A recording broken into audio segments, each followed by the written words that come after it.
আমি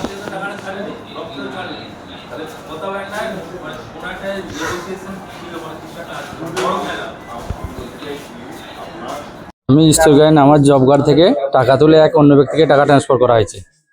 সেইটা আমি এখন সার্ভে করতে যে দেখছি আমার অলরেডি আমি বাড়ি পেয়ে গেছি। আমি এখনো বাড়ি পাইনি, সেই বাড়ি যাতে পাই সেই তার জন্য সুব্যবস্থা চাইছি। করতে যে আমি সার্ভেতে আইডি নাম্বার আছে, বাড়ির যে একটা নাম্বার আইডি নাম্বার, সেই আইডি নাম্বার আছে। আইডি নাম্বার ধরে আমি চেক করলাম যে এই ব্যক্তি বাড়ি পেয়েছে, তার ডিটেলস পুরো বার করেছি। তার ডিটেলস আমার হাতে।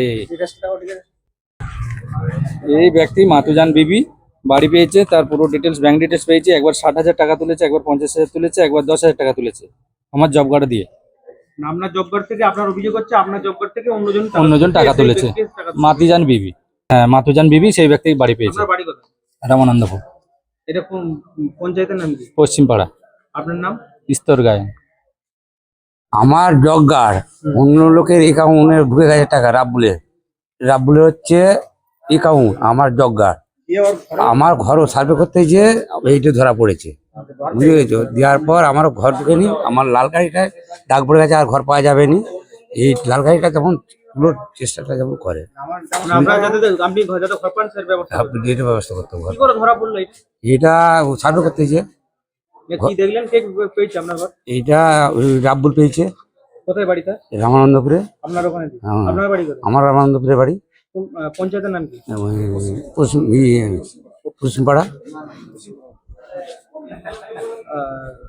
কত সালের এটা সার্ভে? এইটা 19-20।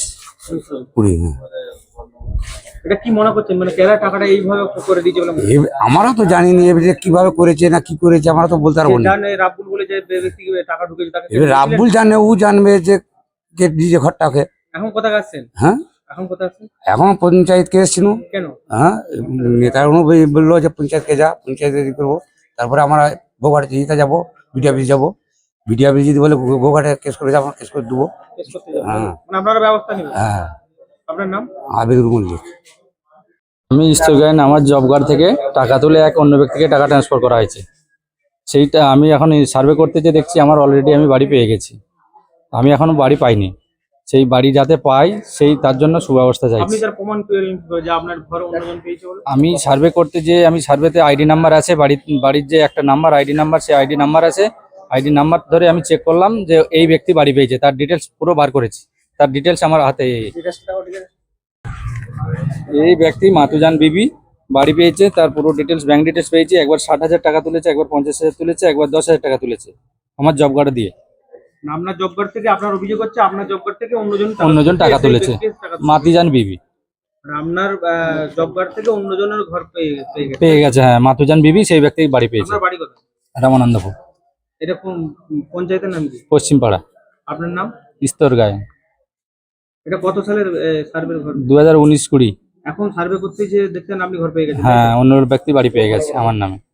এই বিষয়টা আছে, এই বিষয়টা আমার কাছে আসছিল, আমি ভিডিওতে পাঠিয়েছিলাম। এবং এই জব কার্ড নিয়ে এবং অন্য লোকের জব কার্ডে অ্যাকাউন্টে অন্য লোক বাড়ি পেয়েছে, এরকম যে দুর্নীতি হয়েছে, সেই দুর্নীতি এমনি আপনার পশ্চিমপাড়া অঞ্চলে কয়েক হাজার, অন্যান্য অঞ্চলেও আছে। এইটার বিষয় আছে যে বেনিফিশিয়ারি মাতুজান বিবি, আর জব কার্ড হচ্ছে বাবর আলী খানের। জব কার্ড ইশতেহার গায়নের জব কার্ড। আর মাতুজান বিবি এ বাড়ি পেয়েছে, মানে সব ইশতেহারের গায়নের নামে, আর কিন্তু টাকা ঢুকছে অন্য লোকের নামে। কি করে সম্ভব এটা? এবং সম্ভব এটা আপনার পঞ্চায়েত লেভেল বা উপর লেভেল যে কোনো একটা জায়গা থেকে দুর্নীতি হয়েছে।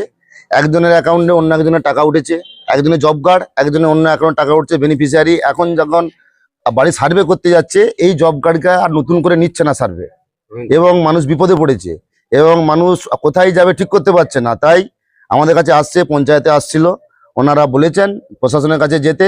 আমিও যারা সব আছে এরকম গোলমাল, প্রতিটা পঞ্চায়েতে আমি গিয়ে দেখবো। আমি এখন আছি পশ্চিমপাড়া পঞ্চায়েতে, এখানে কয়েক হাজার আছে। প্রত্যেককে বলবো আপনারা থানায় গিয়ে এফআইআর করুন এবং একটা কপি বিডিওকে দিন, যাতে এই দুর্নীতি আমরা ভেতর থেকে ধরতে পারি এবং দুর্নীতির সঙ্গে কারা যুক্ত আছে তাদেরকে যেন সামনে আমরা আনতে পারি। একবারে কাটমানি মানে এক একটা বাড়ির জন্য 20,000 টাকা পর্যন্ত নেওয়া হয়েছে। এবং যেগুলো বেনিফিশিয়ারি যারা বাড়ি পেয়েছে তারা আদৌ থেকে বাড়িই করেনি, পুরো টাকাটাকে তারা অন্য জায়গায় খরচা করেছে বাড়ি না করে, এবং তৃণমূলকে কাটমানি দিয়ে আজকে এই দুর্নীতি করা হয়েছে। বাস্তবে যারা পাওয়ার যোগ্য কিন্তু তারা কিন্তু বাড়ি পায়নি। একবারে যারা আজকে পাওয়ার যোগ্য তারা জব কার্ড নিয়ে চারিদিকে পাগলের মতো ছুটে বেড়াচ্ছে, তারা তাদের বাড়ি সার্ভে করতে পারছে না।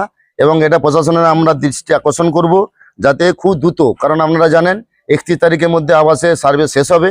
তাই প্রশাসনের কাছে আমরা অনুরোধ করব, আবেদন রাখবো যে যত দ্রুত সম্ভব এই সমস্যাটা সমাধান করে এরা যেন বাড়ি নতুন করে সার্ভে করে যেন বাড়ি পায়, সে আবেদন আমরা প্রশাসনের কাছে রাখবো। পশ্চিমবঙ্গের কতজনের হয়েছে বলে পশ্চিমপাড়া অঞ্চলে কয়েক হাজার কয়েক হাজার। এরকম, আর যত খবর পাচ্ছে আসছে। এদের সলিউশন কি আদৌ হবে? আর সলিউশন আমরা বিডিওর সঙ্গে কথা বলছি, প্রশাসনের সঙ্গে, পুলিশের সঙ্গে কথা বলছি, আমরা এমএলএর সঙ্গে কথা বলছি। এটা যে কোনোভাবে এটাকে করতে হবে, কারণ আপনারা জানেন 31 তারিখের পর বাড়ি সার্ভে শেষ হয়ে যাবার পর আমাদের রাজ্য থেকে নির্দেশ কবে আবার সার্ভে হবে তার কোনো নির্দিষ্ট কোনো নেই যে কবে হবে। তাহলে এরা বাড়ি থেকে আজকে বঞ্চিত আছে, যাতে এরা যাতে বাড়ি পায় এবং সেটা আর নিজেদের জব কার্ডে যেভাবে সিস্টেম আছে সিস্টেমে যেন পায়। তার জন্য আমরা প্রশাসনের কাছে আমরা প্রয়োজনে আমরা এদেরকে হেল্প করব, আমরা থেকে এই সমস্যাটা সমাধান করার চেষ্টা করব। আপনার নাম? আমার নাম তমাল ঘোষ, আর গোয়ার 2 মন্ডল সভাপতি, বিজেপি।